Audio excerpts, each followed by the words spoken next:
It's time to clean out those milk jugs and do a recycling project. First thing we're going to do after cleaning it out is mark the handle and the lid on the top because we want to cut those out.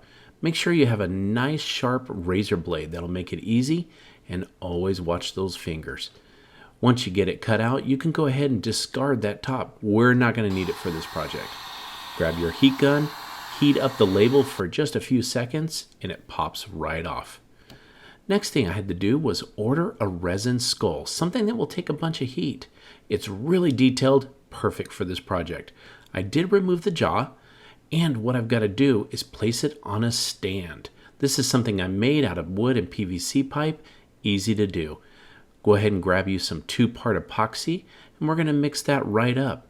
Epoxy is a super strong glue, and it's going to hold that skull to the top of the PVC pipe. Just place the glue once it's all mixed all the way around, then grab the skull and you're going to place it on top. Hold it on there for about 4 to 5 minutes and it's going to be solid.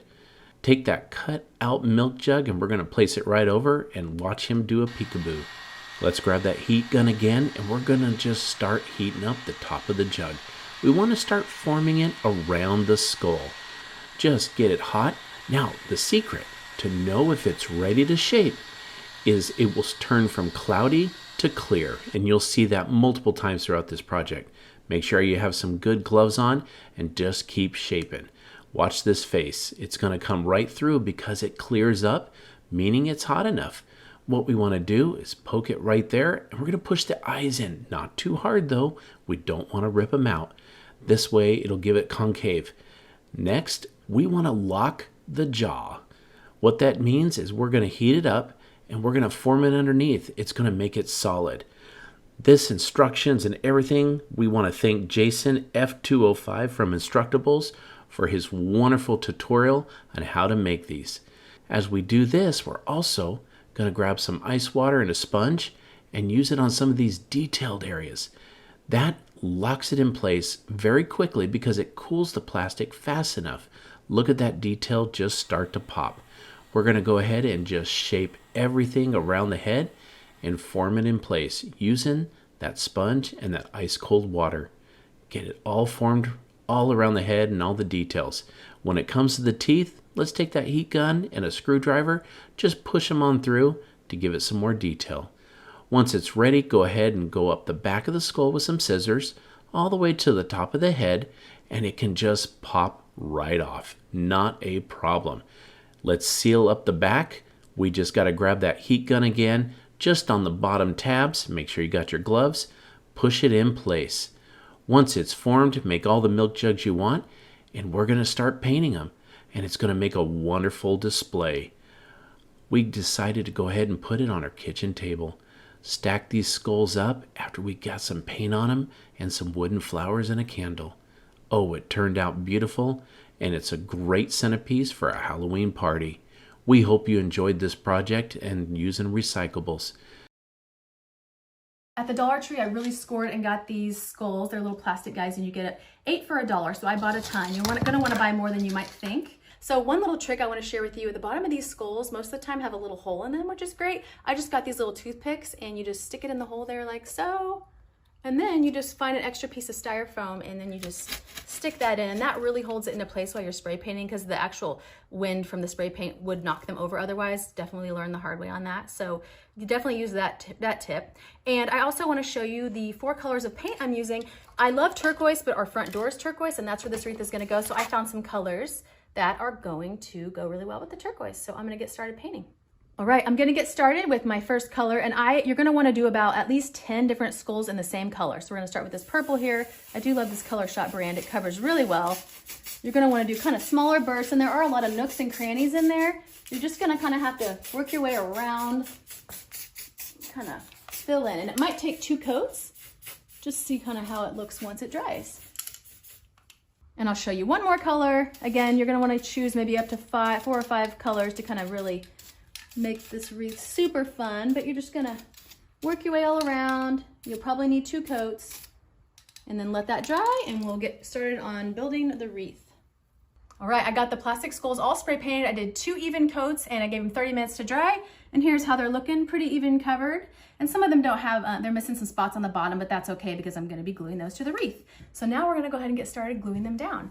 You're gonna wanna choose which color you're gonna start with, and then you're just gonna get your hot glue gun and just start at the top and work your way around. And these are just gonna kind of build on each other. So take about 10-20 seconds for the paint to set, and then you're just gonna kind of place them all around, and it looks really good to have them kind of have some movement. So you could even glue them to each other, which will help because this is such a thin wire frame. And then after they're together here, you'll just want to kind of put a little bit of glue underneath to secure them to the hoop. So we're just going to kind of keep building them piece by piece until we use all 10 of this color, and then I'll work my way around. All right, I have all my pink skulls placed along the top section, and I've tried to fill in the gaps as best as I can, and then here's the view of the back side. It's not perfect. You're gonna see some clumps of glue, and there will be some strings of glue that we'll need to pull away, but obviously you won't be seeing this, so it's not that big a deal. I'm gonna leave my back kind of ugly. So also wanted to mention, I have shuffled a couple times where I put something where I didn't like it. All you have to do is pull the skull away with the hot glue. That's the beauty of hot glue. You can pull it off and then reposition it. But if it ever leaves any paint removed, I just took my spray paint and just filled in a couple bursts. So that's another tip for you. And now I'm gonna continue on with my next color. I'm gonna go yellow, and I'm just gonna kind of go down the wreath form just like I had been doing with the pink, and we're gonna kind of work our way around the circle. So as you see here, I'm attaching it at 2 points, one to the pink skull and then one to the back side. Also, one thing I was thinking of, if you wanted to only do one color, one way you could do this project is just put the unpainted skeleton skulls on the wreath form first. And then once it's all done and stuck, then you can just take one color spray paint and spray from there. So that would probably be a quicker way to do it. If you do just want to do like one Halloween color, let's say maybe orange or black or purple, whatever. So that's one tip that I definitely would try next time if I decide to do one color. Another quick tip, I've been using tweezers to kind of pull away some of these glue strings. Some of these are just hard for my fingers to kind of get into. As you can see, again, it's not really pretty back here, but it doesn't really matter. But as I'm going, I'm kind of pulling them away just so it doesn't get to be too much, because if you don't do it sometime, it's just gonna be completely covered. It almost looks like spider webs if you like that kind of look. And another tip also, just make sure you definitely are flipping it back to the front and back while you're doing this, because you're gonna wanna adhere it to the form to make sure it's stuck together from front and back. So that'll really keep it a solid piece. And I'm just gonna keep going on my yellow. I'm more than halfway through. And then we'll move on to the next color, which I think will be purple. You know the drill. We got the purple ones. Now we're just gonna do the same thing down the form, kind of connecting 2 points of contact, purple and pink. Kind of, whenever you first start, you really want to spend a little extra time getting the first one really attached, because they're all going to kind of start being hooked to that one. So from the back side here, if I can flip it over, just as you see, I'm just doing the front and the back, and then I got to hold it there for about 10 or 15 seconds just so it really dries. That's the first most important piece. So I'm just going to hold that there for a minute, and then we'll just keep building from that.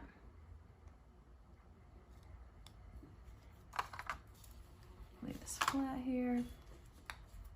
And you just want to kind of place it and see kind of how you're liking it before you keep going. I think I'm gonna try something here and just kind of start building it down vertically a little bit more, and then I'm gonna kind of fill it on the sides and see how that goes. This is all just kind of a live and learn type of thing and see what works best for you. You could even glue these together, a lot of skulls together, and then start attaching to the form too. I mean, there's a lot of different ways to go about this. Same thing here. We're just gonna come in and make sure that they're attached from the back side.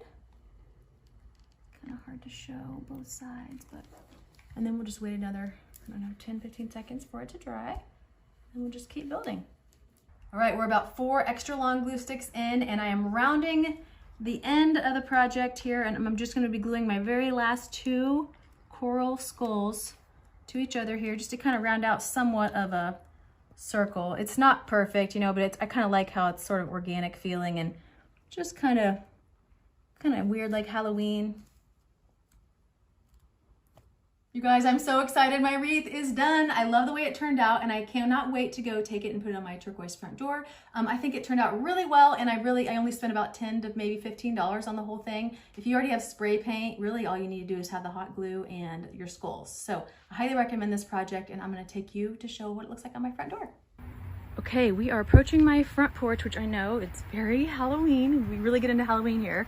But here is a closer look at my DIY skull Halloween wreath. I love the way the rainbow colors play against the turquoise door. I just think it's really fun and unique. And again, you could just choose to paint all the skulls the same color and for a cohesive, simple look. So there's definitely lots of options. You could do gold, you know, black, purple, orange, you name it. But I really like the way it turned out, and I hope you guys like it as well. And I will see you on my next episode.